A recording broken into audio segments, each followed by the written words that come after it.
Hey there, sports history fan. This is Ross Bliley, the host of the Pigskin Tales podcast.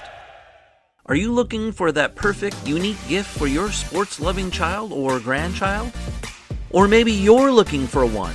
Well, I got something very unique for you. It's a racket. It's the ultimate device for the ultimate fan. It's perfect for any time you need to make some noise. What it is a 7-inch compact megaphone.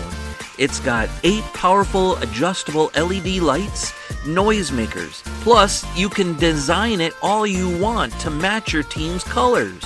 So get on out there and let's get loud. Bring a racket to your next game or competition to cheer on your favorite team or athlete. To pick up your racket today, head to myracket.com. That's myrakeit.com.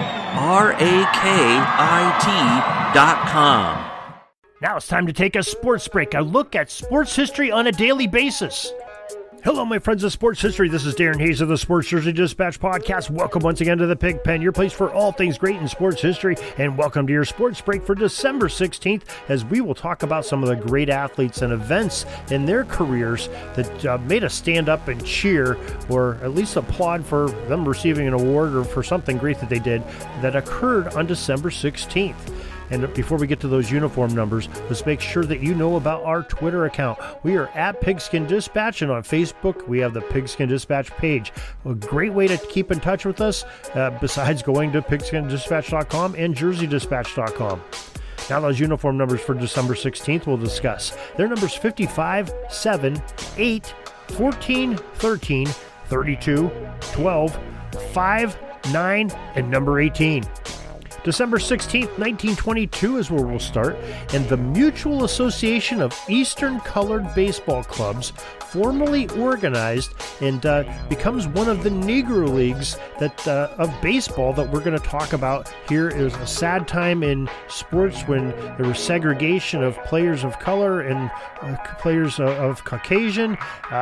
We're glad that got resolved and we have everybody mixed together now. But what a great era of some awesome players in those Negro Leagues. And we're going to talk a little bit more about some of the Negro Leagues here in just a moment on this December 16th episode.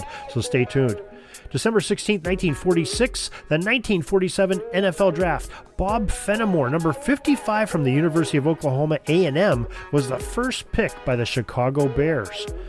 December 16th, 1958, the Ballon d'Or. The Real Madrid's French midfielder, number 7, Raymond Kopa, won the award for the best football player in Europe, ahead of the German winger, number 8, Helmut Rahn, and French forward, number 8, Just Fontaine. December 16th, 1962, the New York Football Giants quarterback number 14, Y.A. Tittle, set an NFL season touchdown passing record where he had 33 scoring strikes through the aerial way and had 6 touchdowns in a single game that day, December 16th, 1962, against Dallas in a 41-31 Giants victory.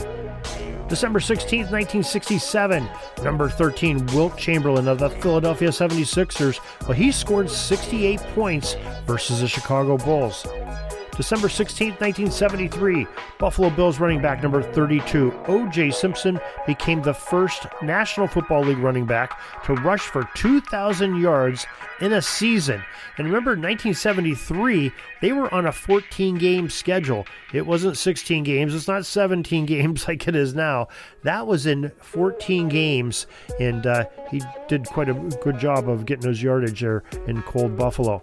December 16th, 1979, Dallas quarterback number 12, Roger Staubach, threw for 3 touchdowns and 336 yards in his last National Football League regular season game with the Cowboys, a 35-34 thriller victory over the Washington Redskins at Texas Stadium. What a way to go out in your regular season finale, having a 1-point win over your arch rival at home and throw 3 touchdowns and 336 yards in 1979. Just a tremendous Roger Staubach. December 16th, 2013, the 79th Heisman Trophy Award was won by Florida State quarterback number 5, Jameis Winston. In 2019, on the 16th of December, the New Orleans Saints number 9, Drew Brees, broke number 18, Peyton Manning's National Football League record of 539 career touchdown passes as New Orleans Saints routed the Indianapolis Colts 34-7. Brees was 29 of 30 for 307 yards, 4 touchdowns for a record 96.7% passing completion. 29 of 30 in an NFL game. Wow, I can remember that one. December 16th, 2020, the United States Major League Baseball announced it was elevating the Negro Leagues to Major League status. There's our break in our news for our sports break news for December 16th on the other part of the Negro Leagues, and getting to have the stats and getting into the Hall of Fame and being on par with their white counterparts in Major League Baseball. The Negro League players are getting the honor that they much deserve. It's a shame that most of them are no longer with us to see this great day and to be able to be in the Hall of Fame and the like and be on equal footing. But what a great thing it is for us as fans to look back and celebrate them along with all the other players of all different nationalities and colors and races, and really harmonizing the sport. So we hope you enjoyed this little bit of sports history, this sports break for December 16th. Hope you join us tomorrow for some more great sports history, and each and every day as we talk about sports history on both of our websites, jerseydispatch.com, pigskindispatch.com, and don't forget about our audio drama, Orville Mulligan Sports Writer. There's some very interesting episodes coming up here near the end of the year. I think you're really going to enjoy them and see what our characters, Orville Mulligan and Marla and Frank Delft and the gang, everything they're getting into, and some of the great sports history that they're covering back from those 1920s era. So till tomorrow, everybody, have a great sports history day. Sorry, but my pitching coach just called timeout and he's coming out to the mound. I think I'm going to get yanked for a reliever. We'll see you back tomorrow for some more great sports history on Sports Jersey Dispatch Podcast.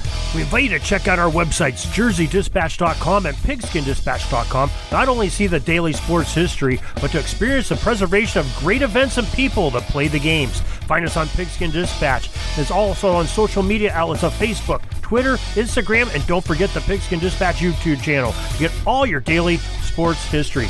Pigskin Dispatch is happy to be associated with the Sports History Network, the sports headquarters of yesteryear, found at sportshistorynetwork.com.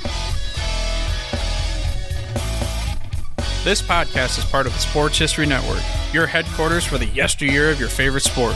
You can learn more at sportshistorynetwork.com.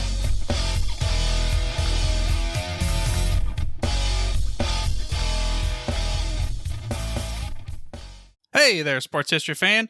This is Arnie Chapman, aka the Football History Dude, and I hope that you enjoyed this recent episode presented by the Sports History Network and were able to learn some good old-fashioned sports history knowledge nuggets.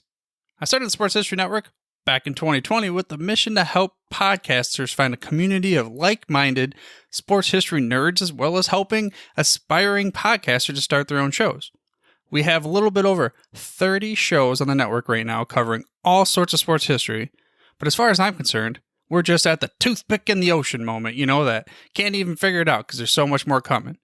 We wanted to create the ultimate headquarters for sports yesteryear, starting with Podcast Network and our website, but we're going to continue to move into other mediums as well. And here's the cool part, because we want you to be part of our team.